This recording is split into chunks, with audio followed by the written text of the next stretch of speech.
Muito bem, bora lá. Agora da 11 a 20, questão 11 a questão 20, dessa unidade 2 aí no primeiro ano. Então, continuando aqui as correções. Colesterol é um esteroide que constitui um dos principais grupos de lipídios. Com relação a esse tipo particular de lipídio, é correto afirmar que o excesso de colesterol na espécie humana aumenta a eficiência da passagem do sangue no interior dos vasos sanguíneos? Não, isso aqui é óbvio, né? A gente sabe que entope o negócio. O colesterol participa da composição química das membranas das células animais e é precursor dos hormônios sexuais masculino e feminino? Opa, muito me interessa essa resposta B aqui. Vamos ver a C e a D. O colesterol é encontrado em alimentos, tanto de origem animal como vegetal, manteigas, margarina, uma vez que é derivado do metabolismo de glicerídeo. Não tem em origem vegetal, tá? E na letra D, até porque aqui ó, é derivado do metabolismo de glicerídeo, não. Aqui é... Tudo bem, vai. Não quero falar mais. Letra D. Nas células vegetais, o excesso de colesterol diminui a eficiência dos processos de transpiração celular e de fotossíntese. Que? Nada a ver. Gente, letra B aqui e o resto é viagem. Vamos lá, questão 12. Os lipídios apresentam um grupo quimicamente variado de moléculas orgânicas tipicamente hidrofóbicas. O que é hidrofóbica? Hidroágua, fóbico que tem medo. Então, moléculas hidrofóbicas, aquelas que não são solúveis em água, beleza? Diferentes lipídios podem cumprir funções específicas em animais e vegetais. Assinale a alternativa incorreta, sempre lembrando aqui, ó, leu incorreta, marca para não fazer besteira. Os carotenoides são pigmentos acessórios capazes de captar energia solar. Tudo bem, isso aqui é uma coisa que vocês vão ver em fotossíntese. Nós temos os pigmentos fotossintetizantes, que são as clorofilas A e B, carotenos e xantofilas. Então, sim, são capazes de captar energia solar. Os esteroides podem desempenhar papéis regulatórios como os hormônios sexuais. Aqui em cima a gente já falou sobre disso aí. Os triglicerídeos podem atuar como isolantes térmicos ou reserva energética de animais. Sim, né? São os triacilgliceróis, os triglicerídeos, são lipídios que atuam como isolante térmico ou reserva energética. O colesterol é uma das principais fontes de energia para o fígado? Não, a principal fonte de energia para o fígado é o açúcar, glicogênio. Beleza? Então aqui 12, letra D está incorreta. Subindo aqui 13. Essa tabela mostra o teor de proteínas, carboidratos e lipídios em alguns alimentos expressos por gramas. Então tá aí, carne seca, farinha, toucinho, o famoso bacon, tá? Para quem não sabe. Então, com base nos dados da tabela, assinale a alternativa que contém a dieta mais adequada para um jogador de futebol ante uma competição. Malandro, dieta mais adequada é de carboidrato ante uma competição. Por quê? Quem que é a fonte imediata de energia? É carboidrato, certo? Então vamos lá. Arroz com farinha de mandioca. Arroz é carboidrato, farinha de mandioca é carboidrato. Então eu diria que é letra A aqui. Vamos ver os outros. Arroz com toucinho é proteína e carboidrato. Carne seca com farinha de mandioca, proteína e carboidrato. Carne seca com toucinho, que é proteína com proteína. Então, o mais indicado, letra A, que é uma dieta rica em carboidrato. Por quê? Porque fonte imediata de energia. Questão 14, ou 14, segundo eu. O colesterol é um importante constituinte das membranas. Cadê a mãozinha? Pronto. Celulares estão relacionados à síntese de hormônios esteroides e sais biliares. É a bile, lá no sistema digestório. Vocês vão estudar depois. No plasma, ele é encontrado ligado a corpúsculos lipoproteicos, conforme mostra a figura a seguir. Então, está aqui colesterol, HDL. Muito bem. Considere a afirmativa. Há uma relação direta entre a taxa de colesterol no sangue e a incidência de ateromas, tromboses e infartos. Marque a opção. Gente, lembrando aqui, ó, estamos falando de LDL e HDL, lembra? Logo Deus leva, hoje Deus livra. Então, logo Deus leva, é o mau colesterol, aquele que leva o excesso de colesterol para os vasos sanguíneos, causando tromboses, infartos, essas coisas. E o HDL, que é hoje Deus livra, onde esses corpúsculos, né, esses corpúsculos lipoproteicos levam colesterol para o fígado e o fígado transforma em sais biliares. Certo? Então marca a opção que apresenta a conclusão correta acerca dessa afirmativa. Então vamos lá, as concentrações. Pronto. As concentrações de HDL e LDL não possuem importância na avaliação da predisposição para infarto.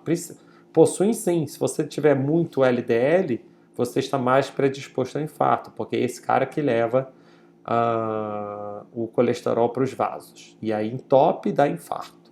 Tá? Ao a concentração de HDL baixa de LDL, significa pequeno risco de infarto. Interessante isso daqui. Eu já diria que essa é uma questão correta. Porque se você tem uma alta quantidade de hoje Deus livra, significa que você vai se dar bem na vida.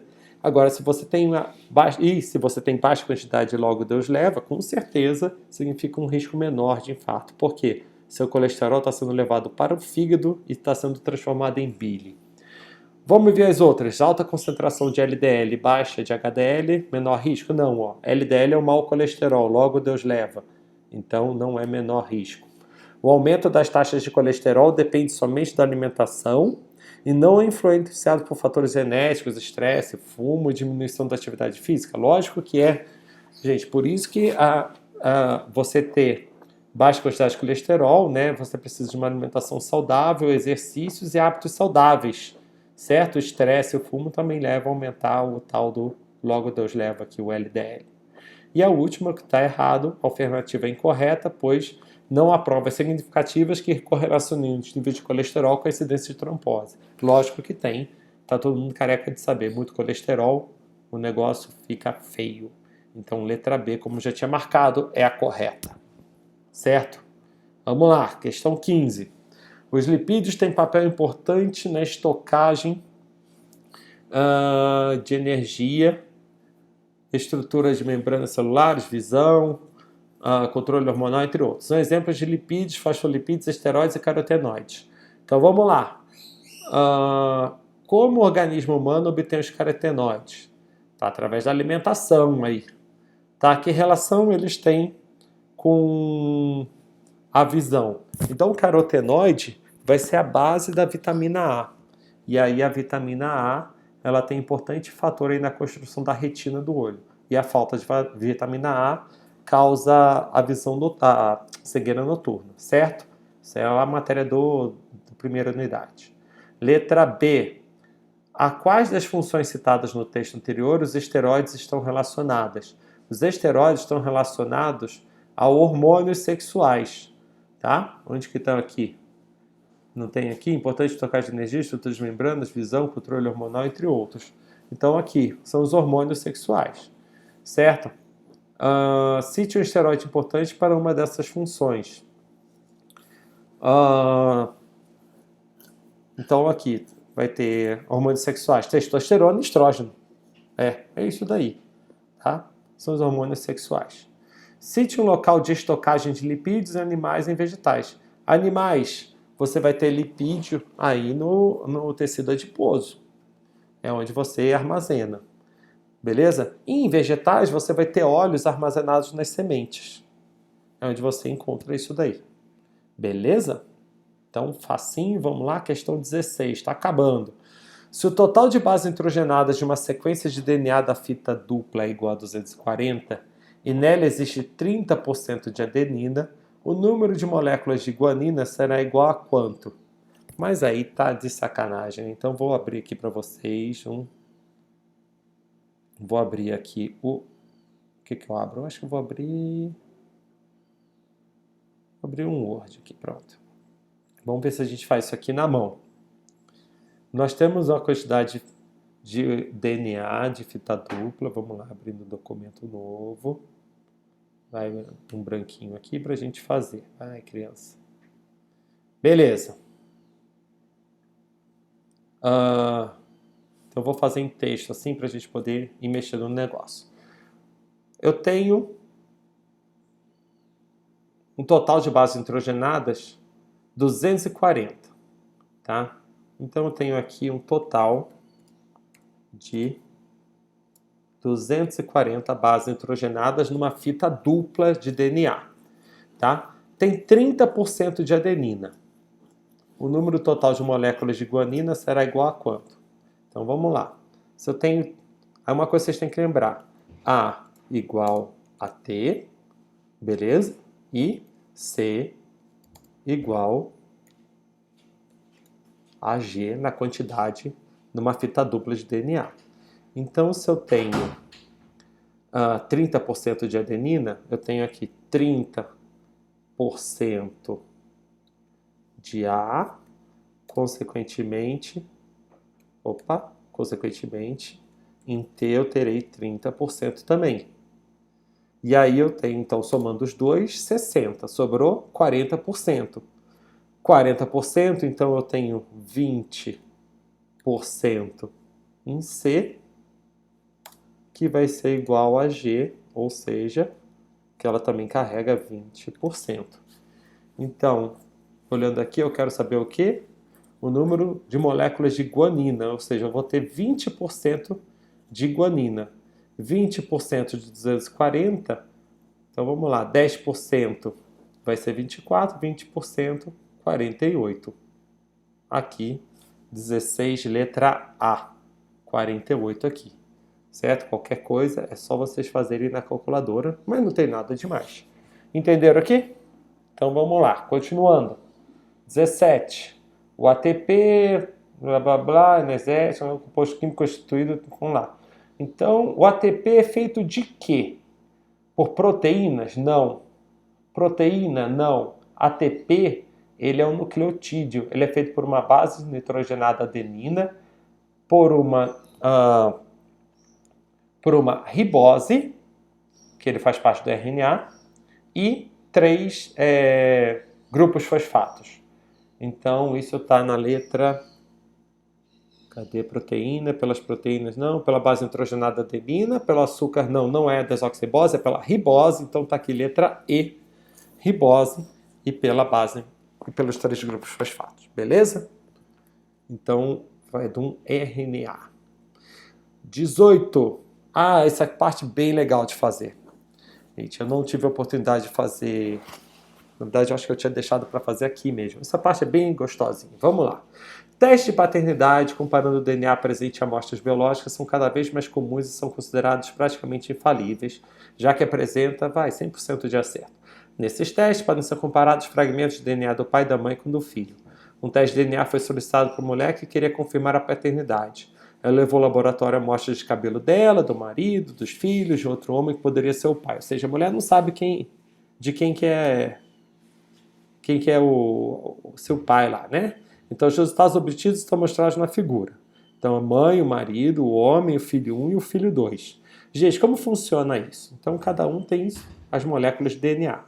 E eles usam um negócio chamado enzimas de restrição, que corta essas moléculas conforme umas sequências específicas de bases nitrogenadas, tá? E, às vezes, a pessoa tem uma sequência num ponto, às vezes a pessoa tem uma sequência em outro ponto.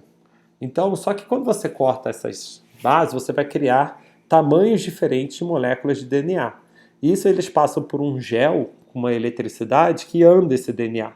Pedaços pesados, eles ficam mais próximos, vamos dizer, do início onde foi colocado. Vamos dizer, começou aqui. Então, aqui são os pedaços maiores de DNA e aqui vai ficando menor, certo? Isso gera padrões de banda. Isso é específico. Pensando que a gente recebe metade do DNA do pai e metade da mãe, quando você analisa um padrão de banda aqui, por exemplo, da mulher, metade dessas bandas o pai dela vai ter também, e a metade que o pai não tem, a mãe terá. Certo? Então, quando você pega um filho, por exemplo, esse filho 1 aqui, esse filho 1 tem essas 4 bandas aqui. Metade delas vem do pai e metade da mãe. Então, vamos lá. Filho 1, eu olho aqui, olha, pelo visto ela está igual à banda do homem 1. Só que olha só, essa banda aqui bate com esse homem, mas não bate com a mãe. Consequentemente, Dá para pensar. Então, o outro homem é o pai do filho 1. A segunda banda não bate com o homem, mas bate com a mãe. Opa! A terceira banda bate com o homem. E a quarta banda bate com a da mãe. Ou seja, esse filho não é filho do marido, é filho desse cara. Olha o filho 2 aqui. A primeira banda bate com a mãe. A segunda banda bate com o marido. A terceira banda bate com o marido. E a última banda bate com a mãe. Então, o filho 2 é filho da mãe com o marido. Sacou? É assim que é a brincadeira. Então, vamos lá. Que resultado a análise mostrou em relação à paternidade do filho 1? Então, a gente viu ali que o filho 1 é filho do outro cara, do amante. E a paternidade do filho 2? O filho 2 é filho do pai. E é isso que eu expliquei para vocês. Metade das bandas aqui, desse padrão de bandas, vem da mãe e a outra metade vem do pai. E é só você comparar. Beleza? Na 19, pelo visto, é igual. Vamos lá. Entre as aplicações atuais da genética molecular, temos os testes de identificação de pessoas por meio do DNA. Essa técnica, que pode ser usada para identificar suspeitos em investigações policiais, consiste em detectar e comparar sequências repetitivas ao longo de trechos de moléculas de DNA, regiões conhecidas como papapá, número variado de repetições. É a explicação que eu dei mais ou menos ali atrás para vocês, só que de uma forma mais simples e que nos interessa. A figura a seguir ilustra os padrões de quatro pessoas envolvidas, uma vítima e 3 suspeitos, em uma investigação policial e de uma prova coletada no crime. Então eu tenho a vítima, a prova e os 3 suspeitos. Belezinha. Vamos lá, considerando as afirmações da figura anteriormente apresentada, responda. A qual dos suspeitos pertence à prova?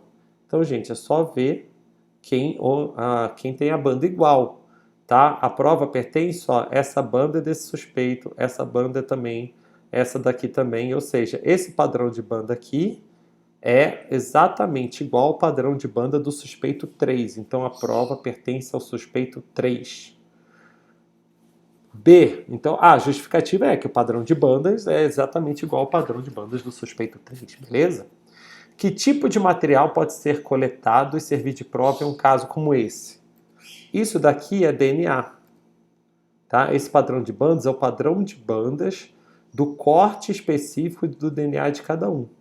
Então, que tipo de material pode ser usado? Qualquer material que contenha DNA do indivíduo. Certo? Então, qualquer tipo de célula, quase qualquer tipo de célula, pode ser usada para fazer essa comparação.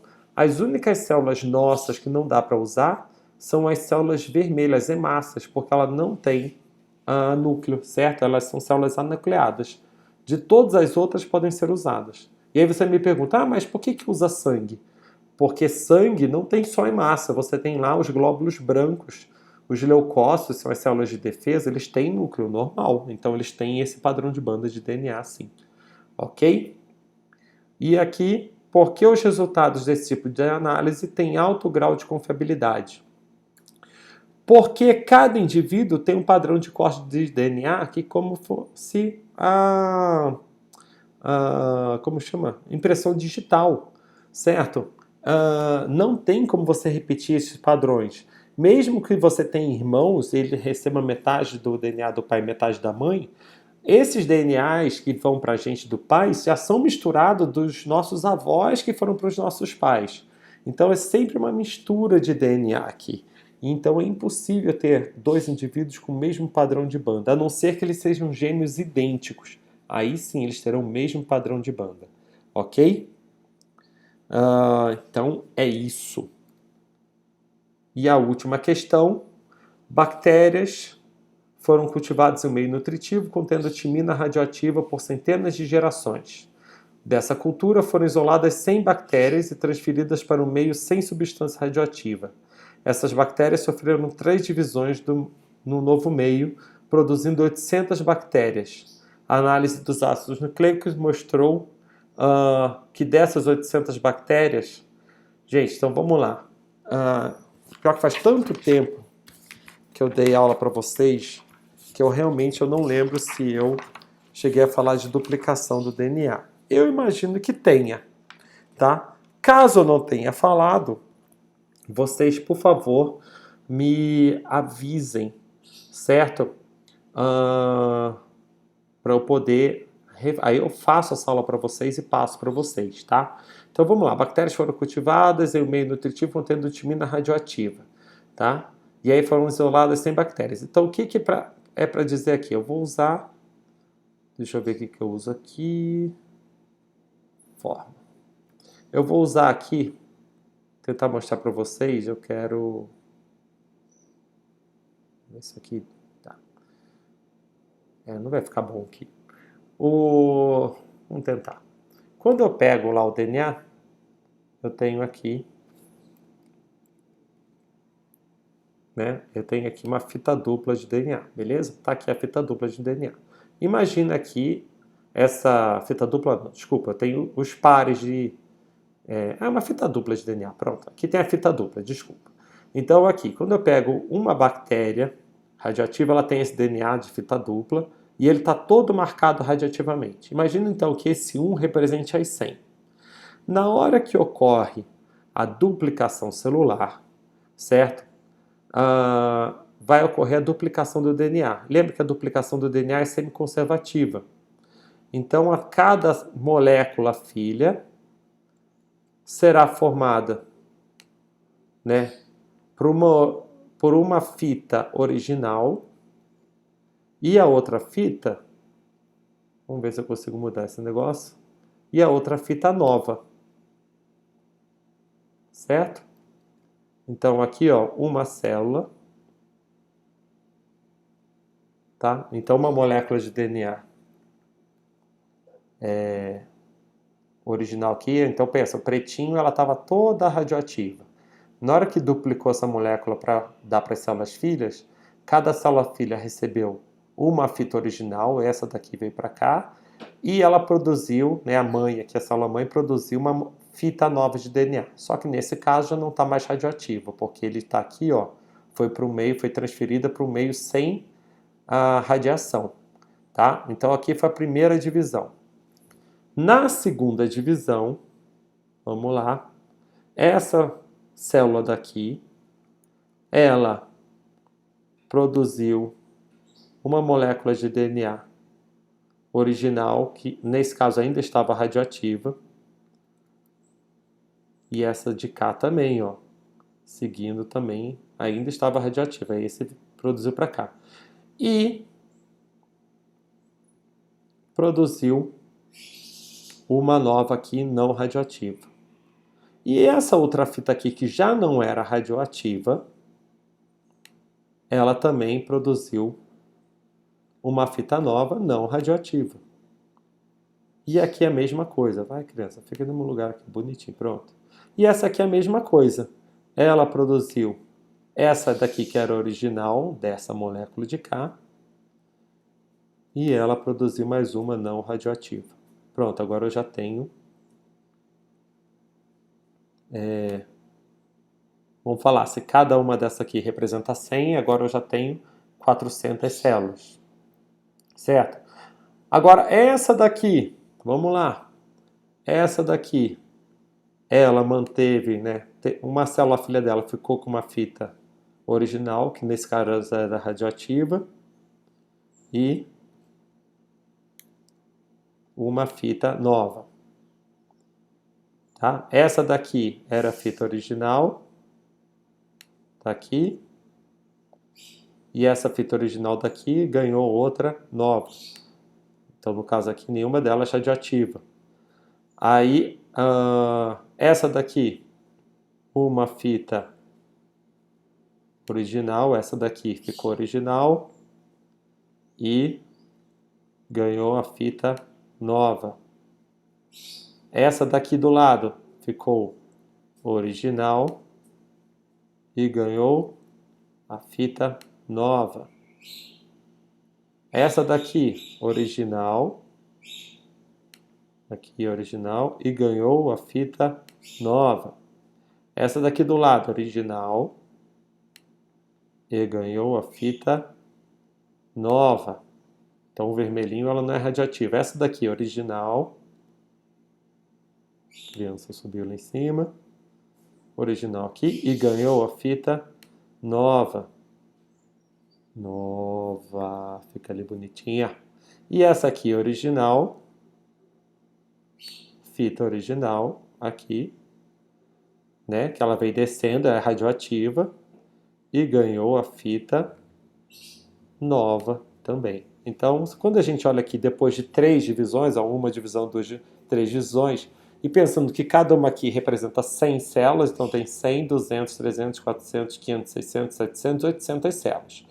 Vamos lá, então, dessa cultura foram isoladas 100 bactérias e transferidas por meio de substância radioativa, sem substância radioativa. Essas bactérias sofreram 3 divisões, produzindo 800 bactérias, como eu demonstrei lá.